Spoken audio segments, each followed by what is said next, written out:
Je suis quand même surpris du nombre de noms. Je vous garde un peu au chaud, Président. Tant mieux. Fred, pourquoi ils vous ont pas impressionné ce soir, les Anglais? Ils ont quand même maîtrisé la rencontre. Je vous trouve sévère. Je trouve pas qu'ils aient beaucoup de mérite à gagner comme ça. Je trouve que le Sénégal a été malheureusement un peu à côté.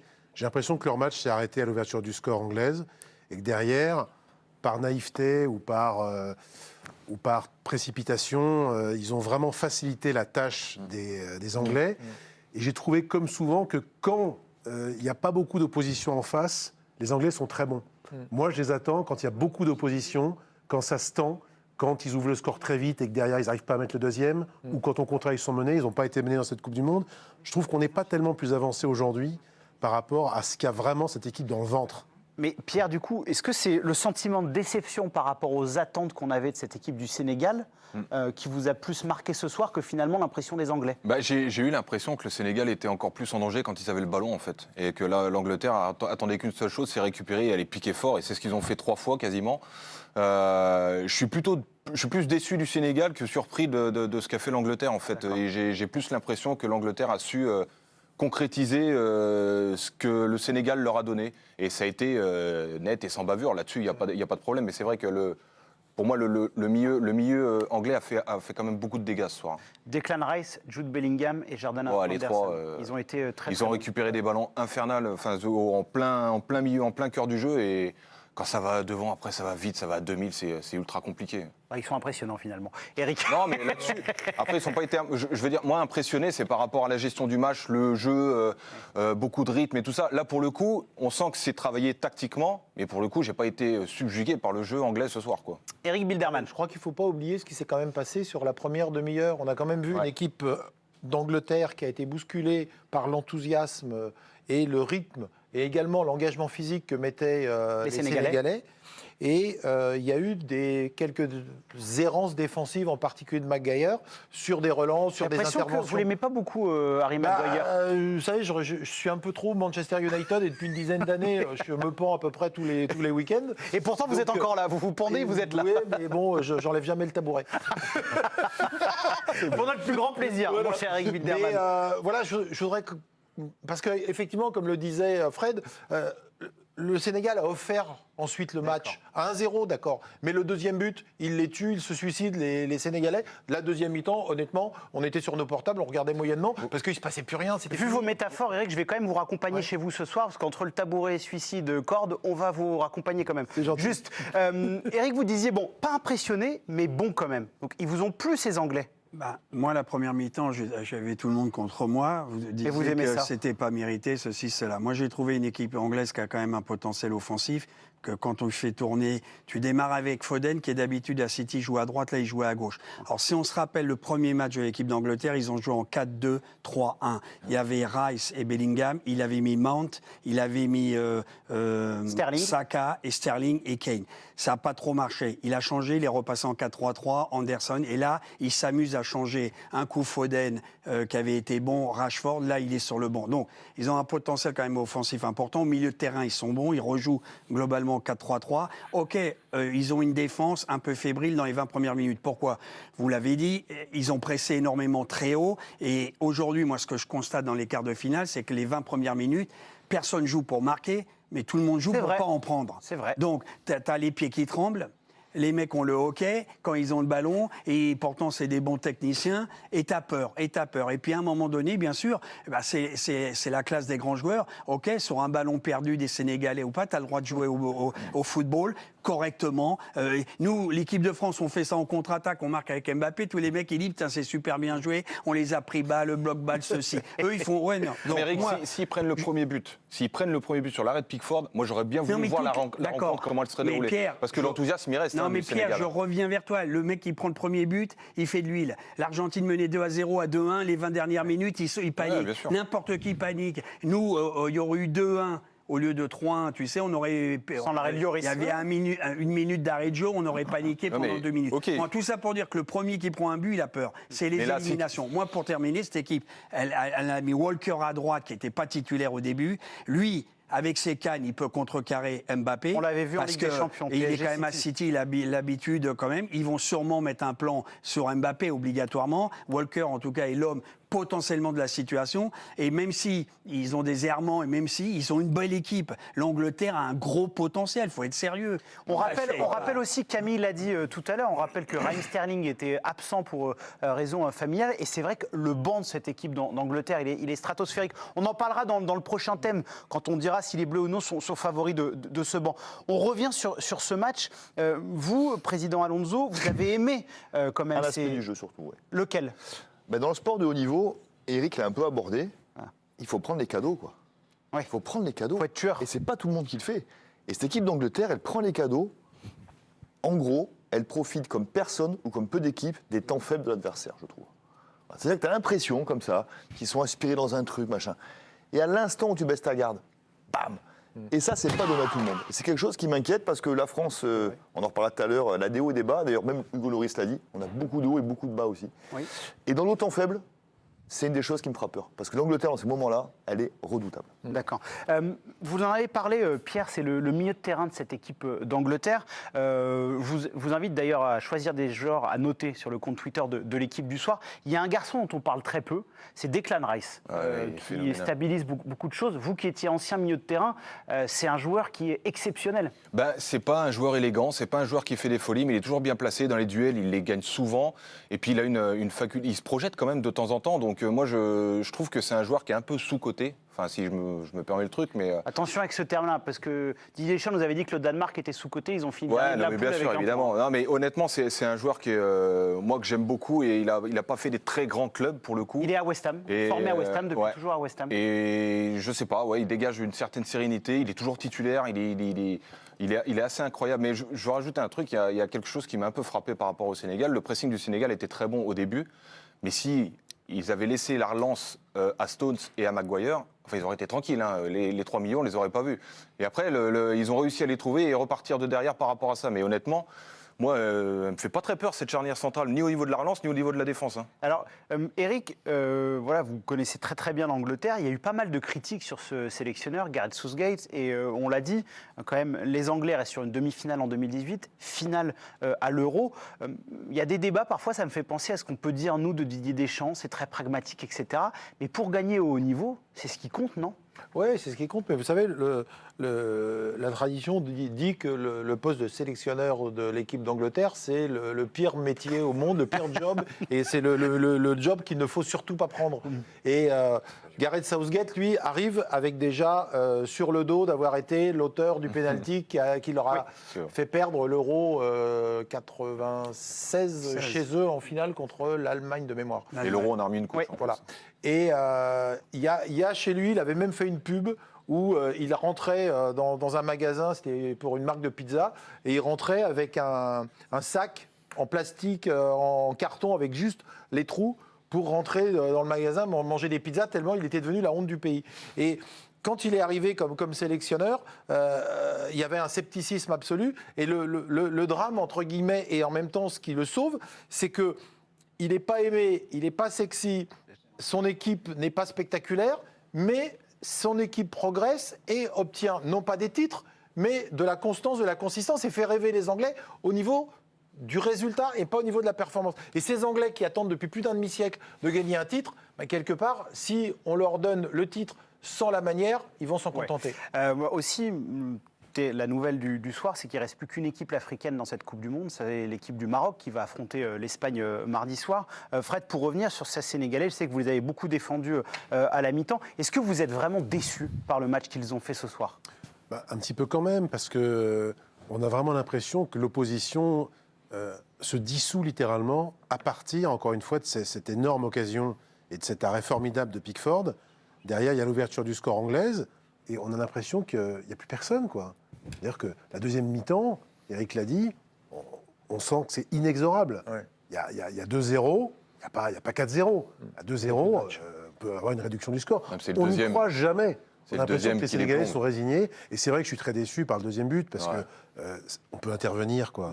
On peut sauver ce deuxième but. Autant le premier, On peut dire bien jouer les Anglais, mais le deuxième but, on peut le. T'as vu, souvent, on Une dit. équipe plus expérimentée peut le sauver. Parfois, les puristes hurlent quand on dit la faute intelligente. Non, mais là, Mais là, Ouais, oui, oui. Et là, typiquement, bah oui. Ah bah, il fait faut le cette découper. faute. Bah, bien sûr. Même tu le carton jaune. Il n'y a pas de rouge. Hein. Carton jaune, tu rentres à la mi-temps à 0, il y a match. Quoi. Mais c'est Tu comme vois Corée, c'est comme j'arrive pas à comprendre Corée comment du il peut Sud, pas le- Corée du Sud, Portugal. Gminson, il doit jamais pouvoir donner la vois passe décisive. À un moment donné. Eric, vous vouliez réagir? Je réagis, moi je ne suis pas un spécialiste de l'Afrique et du Sénégal, mais Ouais. j'ai des copains quand même qui connaissent bien, qui m'en parlent. Dès que Comment ils Mané- vont, vos amis? Ils vont très bien. Mais dès qu'ils m'ont dit que Mané n'était pas là, c'était une équipe quand même moyenne. Et que cette année, ce n'était pas la meilleure équipe. Elle avait de la qualité. Je peux Quand même pas championne d'Afrique en réellement- titre, hein. je peux pas porter un jugement, mais elle a confirmé quand même qu'elle n'était pas totalement à la hauteur pour accéder à un quart de finale. Trop de déchets techniques, de la naïveté, un manque d'absence de marquage. Or après, du pressing, de la volonté, de la générosité, ça tu le retrouves. Mais malheureusement, en Coupe du Monde, c'est pas suffisant. Un peu jeune dans l'attitude. On va maintenant passer aux notes. Je sais que vous adorez ça, Jérôme. Si vous nous rejoignez, évidemment, c'est l'information principale de la soirée. L'équipe de France va affronter l'Angleterre en quart de finale de Coupe du Monde. Ça sera samedi. Les Anglais qui se sont imposés à 3-0 face au Sénégal. Les Sénégalais qui sont éliminés, faut-il le rappeler. Ils jouaient sans Sadio Mané, malheureusement. Dernière équipe africaine de la compétition, c'est le Maroc. Une chose sur le Sénégal, sans Sadio N'hésitez pas à Mané me couper. Hein. Et sans Idriss Gueye qui était suspendu. suspendu. C'était hyper important, je pense. Merci beaucoup, Fred. Mardi 16h pour le Maroc face à l'Espagne. Vous n'aimez pas le Maroc-Espagne, il ne vous fait pas plaisir ce match? Si, Ah, alors là, si. j'ai hâte de le voir. Hâte. Fred, si ça vous dérange pas, je vais quand même vous mettre un petit carton jaune. Ok, pas de problème. Pour une fois que je peux faire des lancements de manière très tranquille, j'aimerais bien pouvoir en profiter. Donc je le disais, on va passer aux notes et on va commencer par Edouard Mendy. Parce que Coupe du Monde assez compliquée pour le portier de Chelsea. La note du gardien sénégalais, 3 pour Pierre Bouby, 4 pour Eric Bilderman, 4 pour Eric Blanc, Fred Verdier, 5 la moyenne. Et donc le portier trouvé Jérôme quatre. Alonso, c'est la note Je vois de pas 3. d'arrêt en fait. La main Je pour cherchais vous. un arrêt. Non, mais je vais faire très vite. Je cherchais un arrêt, j'en vois pas. Non. Pas décisif, 3 buts encaissés, pèse pas sur le match. Ne peut pas mettre mieux que 3 ou 4. Que 3. C'est impossible. Pierre, je suis surpris parce que d'habitude, vous êtes un peu moins sévère. La 3 Ben ouais, parce que déjà j'en attendais beaucoup. Un seul Déjà, arrêt de selon cette Opta. coupe de cette Coupe Pardon, du Monde. Pierre. Et puis j'ai trouvé qu'il était quasiment passé au travers de toute sa Coupe du Monde. Et le plus important, on voit la différence avec l'Angleterre, c'est que s'il est décisif, c'est que le Sénégal est encore dans la course, déjà au moins sur le deuxième but. Et sur le deuxième but, je trouve qu'il ouvre trop. Moi, je l'ai connu beaucoup plus fort que ça et beaucoup plus À ce impactant, niveau-là, c'est même par l'exploit. rapport à sa À défense. ce niveau-là, c'est l'exploit. Ouais, non, mais L'exploit, exactement. Pickford, il le fait, pas lui. Et puis avant, il Moi, je transpirait tourne. la sérénité. Là, Ouais. là, franchement, on sent qu'il a les doigts qui tremblent. Quoi. C'est désolant, mais c'est ce que je ressens. Ouais. Les mains qui tremblent pour un gardien, c'est compliqué. C'est le but, Eric, ouais, vous c'est vouliez le but de la réagir vanne. Non, je crois qu'il y a un arrêt Opta là. Ouais, exactement. Et je me demande sur cet arrêt si c'est pas un ballon qui un tir de C'est 20 la frappe de loin, de frappe de exactement. loin, qu'il il a la failli relâche, prendre. et elle finit à 1m50 de lui si Exact. quelqu'un a suivi l'action. Donc le seul arrêt qu'il fait, c'est un arrêt raté. Il a même failli se la mettre. Ouais. Ouais, ouais, Avec les faits. il la met comme ça. Ouais. Ouais. Camille, vous avez une stat sur le Sénégal. Allez-y. C'est la première fois qu'il s'incline par au moins 3 buts d'écart, Cannes et Coupe du Monde confondus. Donc c'est malheureusement aussi un peu lié au gardien. On va maintenant noter Harry Kane. Voilà, le capitaine de cette équipe d'Angleterre qui a ouvert son compteur ce soir au Mondial. Il avait donné que des passes décisives depuis le début de la compétition. C'est un 7 pour Eric Blanc, c'est un 7 pour Fred collégial. Verdier, c'est un 7 en fait pour tout le monde. Voilà. Je ne vais pas Ça va aller plus vite. perdre du temps à vous tous vous citer. Eric Blanc, 7 pour quelle raison? D'abord, il marque quand même un but, il ouvre son compteur, et puis il est très altruiste. C'est-à-dire, il descend, il décroche, il se propose, il va dans les interlignes. C'est pas l'avant-centre classé qui me fait penser certaines actions à Benzema de temps en temps de venir chercher des ballons, aller bouger sur la ligne de front. Et voilà, donc il est très intéressant, il donne des solutions à ses partenaires, puis il a su marquer. Et je l'ai trouvé mieux que les précédents matchs. Et il mérite 7, il fait partie quand même de cette ligne d'attaque. Il impulse, il fédère, il est quand même le capitaine. Donc voilà, il se passe un truc avec lui. Pénible à défendre. Non, il est pénible à défendre. Ouais, insupportable. Ouais, c'est insupportable. Quand il peut aller loin du but, parfois il peut même jouer en numéro 10. C'est dégueulasse à défendre. Compliqué à suivre. Hein. Ah ouais, c'est horrible. Moi je me mets à la place du Des zones défenseur qu'il a sur le dos. Très compliqué à marquer. Hein. À la tête, il a un timing exceptionnel. Non, c'est Tu vois, les pénible. Anglais, ils jouent un peu avec un faux avant-centre.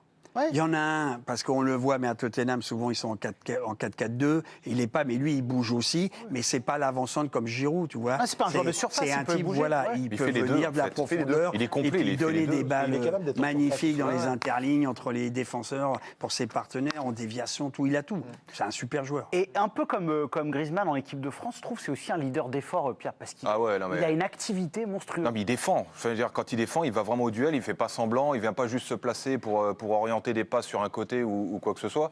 Il est, moi, je trouve qu'il peut faire 9, vrai 9, et il peut faire 10, vrai 10. C'est-à-dire qu'il fait les deux rôles. Il est capable, suivant le tempo du match et ce dont a besoin l'Angleterre, de décrocher, de se mettre dans le cœur du jeu en numéro 10. Mais quand il faut se replacer bas et venir défendre, il le fait et il va vers les joueurs pour récupérer le ballon. Leader par l'effort, c'est beau. Ouais, un leader d'effort. On va maintenant. Par l'exemple. Exactement. On va maintenant passer à Phil Foden, le gaucher merveilleux de Manchester City. Quelle note pour le prodige anglais? 7 pour Eric Blanc, 7 pour Jérôme Alonso, 7 pour Eric Bilderman. Et on ne fait pas l'émission d'Antoine Griezmann, là. Tout le monde met le numéro de Grisou. 7 pour Fred Verdier et 7 pour Pierre Boubi. Fred, on ne vous a pas entendu encore sur les notes. Vous parliez avec Camille Macali, je n'ai pas osé vous déranger. Un mot sur Phil Foden. C'est gratuit. La balance à l'école, la balance à l'école. C'est un peu il est là à l'affût, quoi. Bien sûr. Il faut rien lui dire, il faut rien qu'il entende. Je surveille mon plateau. Allez-y, Fred. Vous voulez, qu'est-ce que vous voulez? Vous voulez Sur du Phil Foden, oui. Oui, pour un garçon qui était... ne savait pas trop où se situer par rapport au jeu, qui n'est pas du tout le jeu de Guardiola, qui est un jeu de possession à City, qui lui va comme un gant. Avec Southgate, c'est pas ça du tout. Southgate a longtemps pas su trop quoi en faire. Là, je trouve que ça ressemble quand même maintenant pas mal à une équipe type, quoi, ce qu'on voit.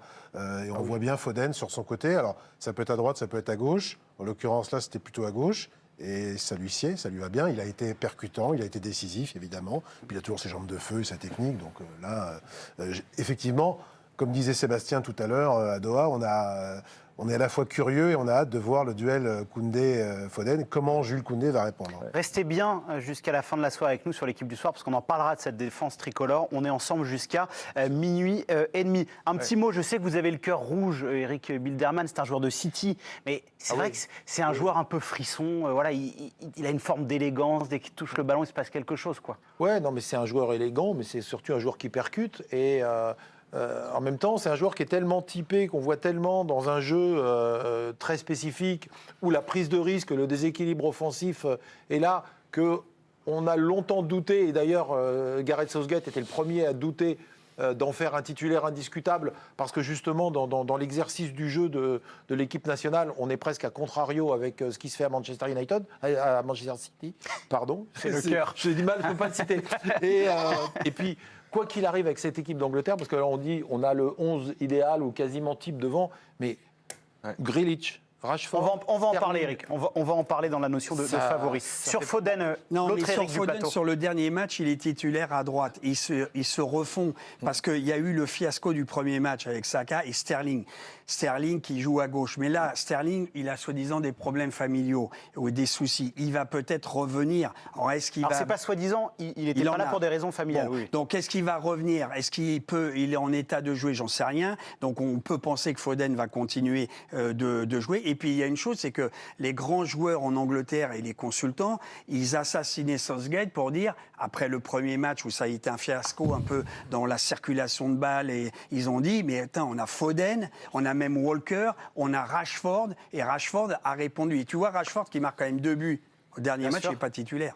Eh oui. C'est un truc de fou. Ça veut dire quand même, pour moi, ils ont 6 mecs de très très haut niveau devant. Et tu te demandes, et ça doit être tempête sous un crâne pour Southgate, parce qu'ils répondent quand même globalement tous à leur niveau. Et qu'est-ce qu'il va faire pour ce match décisif? Est-ce qu'il s'adapte? Moi, j'aimerais lui poser la question sur... On l'aura pas ce soir au téléphone, a priori. Non, mais est-ce qu'à ton avis, Eric, ou à tout le monde, je pose, Mais on va il le faire s'adapte après, aux Eric, le débat. adversaires?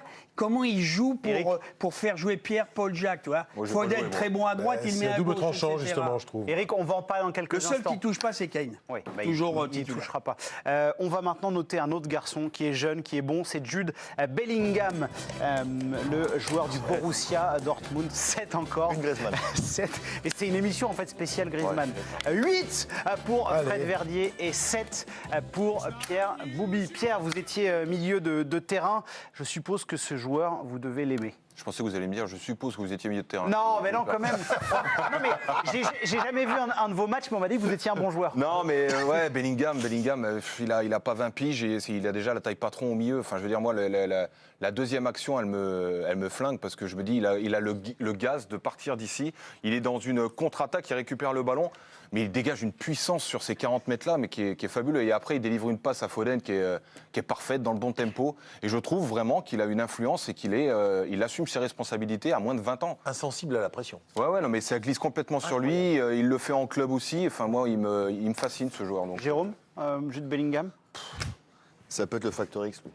Ouais. Ouais. Facteur X. Contre la France, je sais qu'on va en reparler, c'est pour ça que je garde les cartouches. Ah oui, vous êtes un homme de médias, ça s'appelle du TV. Mais ça fait partie de ceux que j'ai pas du tout envie de venger contre nous. Joueur Gastro. redoutable. Ouais. Gastro vendredi. Il n'y aura pas de gastro, à mon avis. Il sera là, Jude Bellingham. Camille Macali, à vous la main, c'est les informations hors